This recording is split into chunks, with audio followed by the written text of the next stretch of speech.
This place has a history.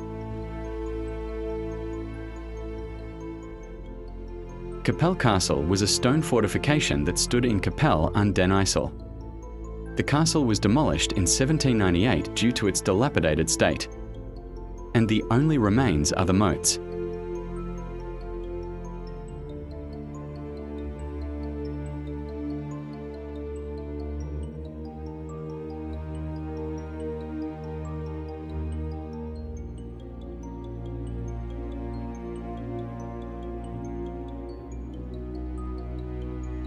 Before 1300, 7 fortifications had already been built on the so-called old site, but all were destroyed by floods. The first mentioned founder of a fortress or stronghold is said to have been Dirk Trevies. The castle in its first form.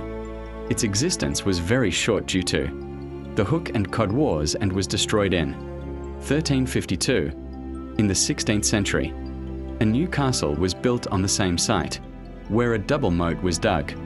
This castle also fell into disrepair due to lack of maintenance.